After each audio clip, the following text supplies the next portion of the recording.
कुछ दिन पहले सुप्रीम कोर्ट में एक ऐसा मामला आया जिसने पूरे देश को सोचने पर मजबूर कर दिया।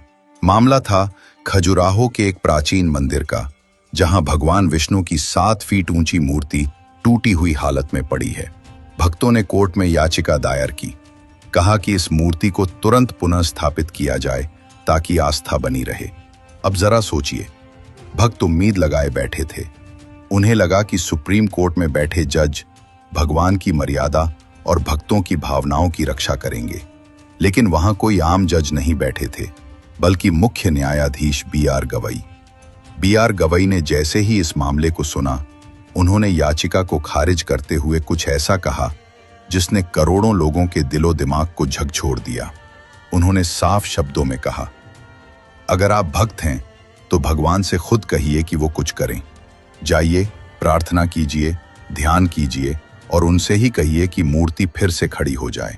जरा सोचिए, ये शब्द भारत के मुख्य न्यायाधीश की जुबान से निकले, वो इंसान जिनके फैसले संविधान की किताब में दर्ज होते हैं। उन्होंने सीधे सीधे भगवान की शक्ति पर सवाल खड़ा कर दिया। अब सवाल उठता है कि क्या गवई साहब ने वास्तव में भगवान का सच्चा इतिहास सामने रख दिया? क्योंकि अगर भगवान सर्वशक्तिमान हैं, अगर वे सचमुच सब कुछ कर सकते हैं, तो फिर क्यों भक्तों को कोर्ट कचहरी का दरवाजा खटखटाना पड़ रहा है? बी.आर. गवई की इस टिप्पणी ने मानो उस इतिहास का पर्दा खोल दिया जिसे सदियों से छिपाया जाता रहा है। इतिहास गवाह है कि भगवानों की मूर्तियां टूटती रहीं, मंदिर लुटते रहे, देवताओं के नाम पर खून खराबा होता रहा। कभी आक्रमणकारियों ने मूर्तियां तोड़ी, कभी सत्ता बदलने पर नए भगवान बैठा दिए गए, और हमेशा कहा गया कि ये भगवान की लीला है। भारतीय संविधान का अनुच्छेद 51A(h) ये अनुच्छेद स्पष्ट रूप से कहता है कि भारत के प्रत्येक नागरिक का यह कर्तव्य होगा कि वो वैज्ञानिक सोच विकसित करे, मानवतावाद को बढ़ावा दे, जिज्ञासा और सुधार की भावना का विकास करे। बी.आर. गवई का बयान केवल एक टिप्पणी नहीं था, ये उस सच्चाई को सामने लाना था जिसे लोग सुनना नहीं चाहते। उन्होंने अदालत से कहा कि यह मामला पुरातत्व विभाग का है, कोर्ट आस्था के आधार पर कोई आदेश नहीं दे सकता। सोचिए, एक तरफ विभिन्न धर्मों के भक्त मानते हैं कि भगवान सब कुछ कर सकते हैं, दूसरी तरफ उन्हें बचाने के लिए भक्तों को सुप्रीम कोर्ट की शरण में जाना पड़ता है। क्या यही भगवान का सच्चा इतिहास नहीं है? सदियों से इंसानों को यह सिखाया गया कि भगवान तुम्हारी समस्याएं हल करेंगे, लेकिन सच ये है कि इंसान की समस्या का हल इंसान ही करता है। बीमारी हो तो इलाज डॉक्टर करता है, भूख लगे तो खाना किसान उगाता है, न्याय चाहिए तो संविधान देता है। भगवान कभी क्यों उतर कर नहीं आते? और यही बात बहुजन समाज सदियों से कहता आ रहा है। बाबा साहेब अम्बेडकर ने भी कहा था कि जो समाज भगवान के भरोसे बैठा रहता है वो हमेशा गुलाम बना रहता है, और जो समाज अपनी मेहनत, अपने विवेक और अपने संविधान पर भरोसा करता है वही तरक्की करता है।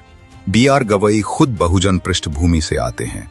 वह एक कट्टर अम्बेडकरवादी हैं और पहले बुद्धिस्ट मुख्य न्यायाधीश हैं।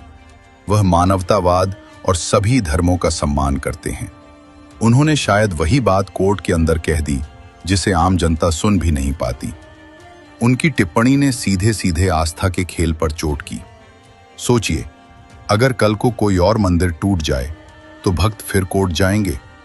क्या हर बार भगवान की रक्षा सुप्रीम कोर्ट करेगा? लेकिन सच तो यह है कि इंसान भगवान और धर्म की आड़ में सत्ता और राजनीति चलाते हैं। जब बी.आर. गवई ने यह कहा तो सोशल मीडिया पर बवाल मच गया। कुछ लोग बोले कि यह तो नास्तिकता है, यह आस्था का अपमान है। लेकिन क्या सच बोलना अपमान है? या फिर सदियों से जो झूठ बोला जा रहा है वही असली अपमान है? सच यही है कि भगवान का इतिहास खून, शोषण और पाखंड से भरा हुआ है। मूर्तियों की पूजा करते करते लोग इंसानों को भूल गए।